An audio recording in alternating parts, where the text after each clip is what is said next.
Hi, and welcome back. I'm so glad you're still sticking with me and joining us on this journey as we learn how to take some of your favorite dishes, make them easy at home, show you that you don't have to be intimidated by it. And today, we're gonna talk about one of those things that I know can be kind of intimidating when you first try it, and that's homemade pasta.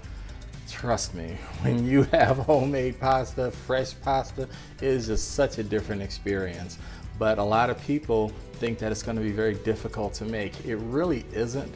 It's just a matter of you taking a little time to put some ingredients together and learning some of the things that kind of go wrong.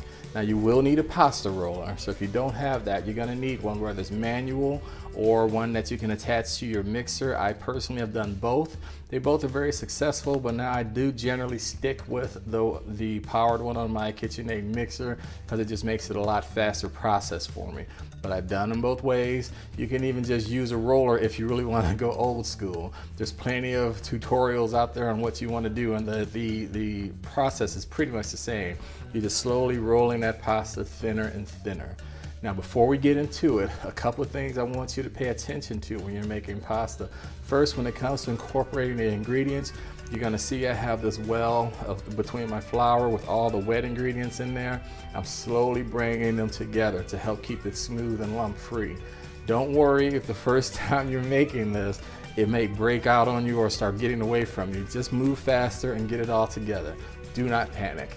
The second thing, I use a recipe from Thomas Keller. He's the chef owner of French Laundry, and I think probably one of the best or the best chef in America.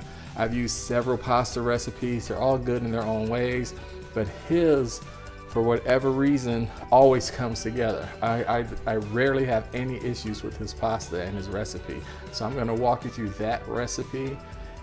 Hydration is very important when it comes to flour. That's why his recipe generally wants you to rest it longer. And the second thing he does that I don't think enough people talk about is that he weighs his flour.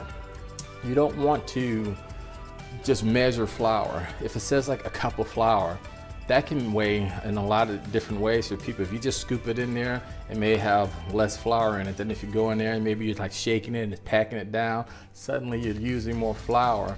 And just like most baking, you really want to measure and weigh the flour because it will impact your final result. So I like this recipe because he weighs the flour. And when you do that and measure everything out, you're generally going to get the same consistent result every time. Also, he uses different kinds of flour, but you can do this with all-purpose flour. If you want to take it next level, he uses an Italian type of finer milled flour called Tipo 00, which gives you more smoother flour, but I'm telling you, you will get the same results, very good results using just regular all-purpose flour as long as you're weighing it. So let's go through, make this pasta.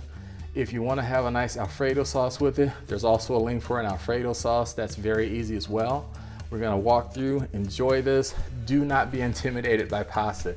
Give yourself that opportunity to try something new in the kitchen and enjoy. So let's get to it.